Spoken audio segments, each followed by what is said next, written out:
This graph shows the successes and failures of both players passing. So George had much more successful attempts at passing the ball, 97, with only 3 passes failing to get where he wanted them to.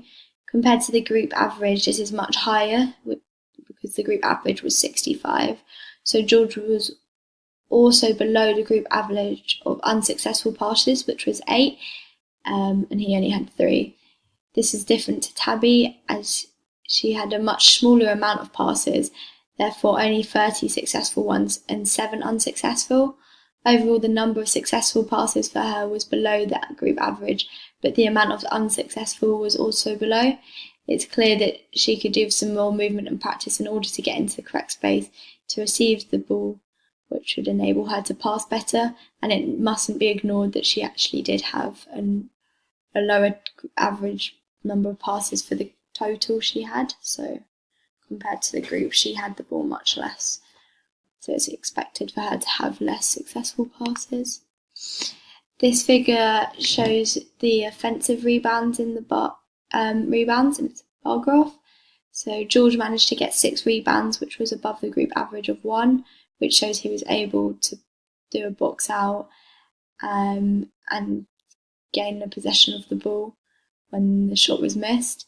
Tabby didn't get any rebounds, which was below the group average, therefore she may need to practice rebounding the ball better and maybe start learning the box out, which makes it easier to rebound. This figure shows the amount of turnovers. It's on a bar graph again. So George managed to get 6 turnovers in the game, which was above the group average of 1.5.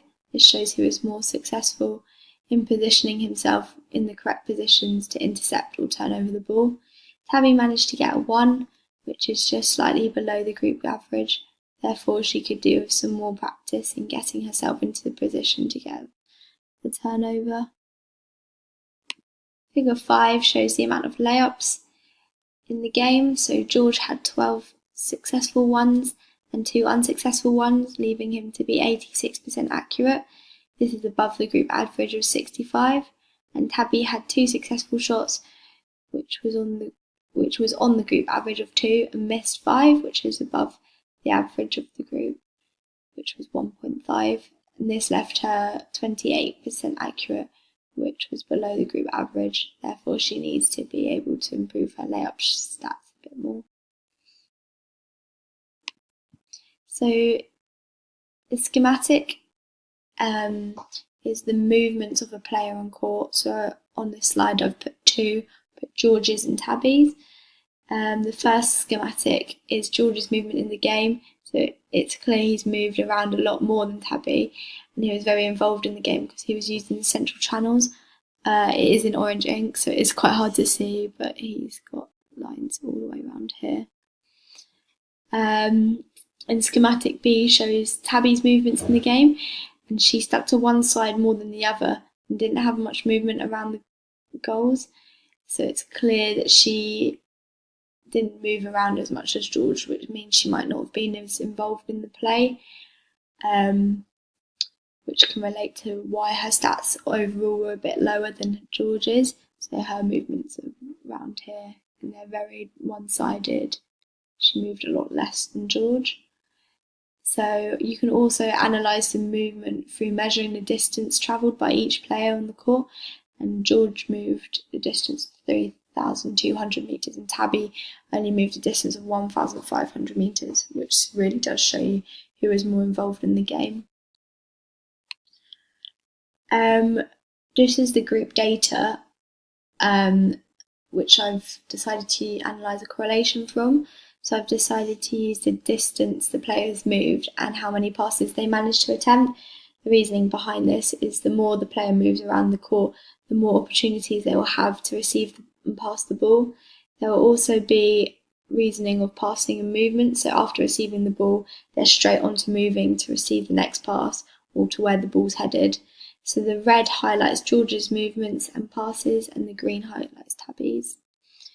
So when analysing the data to see if there was any correlation, I calculated an R value, which determines whether there is a positive correlation, so this value would be closer to 1, or a negative correlation, which would be closer to -1, or no correlation at all, which would be 0. The R value, which I calculated from the data, was 0.57, which shows there's a very rough positive correlation between the distance covered and the number of passes which were attempted. So I also calculated a p-value, which determines how trustworthy the correlation is. So if the value is below 0.05, then it's a significant correlation and it can be trusted, whereas if the value is above that, it's not very significant and it can't really be trusted. So the p-value I calculated was 0.04, which means the correlation can be trusted and therefore is relevant in a lot of the subjects I used to calculate the passes. So this is the scatter graph of the basketball ruler's passing attempt and the distance they covered. So George is marked in red and Tabby in bright green. As you can see, there is a rough positive correlation between the points. And so as the distance they moved increases, the players did tend to gain more passes across the court. So I also used some data to calculate a difference. So the difference I used was the difference between how many offensive rebounds they had in game A compared to the game that they had in game B. So game A was done from live analysis and game B was done from the video analysis. With the data, I conducted a paired t-test, which calculates a different p-value, which determines a statistical difference between the values. So if the value is smaller than 0.05, then it is a relevant difference. The p-value in this test was 0.026, therefore there was a relevant difference between the values. So here's my bibliography. Thank you for listening. Sorry about the pronunciation. See ya.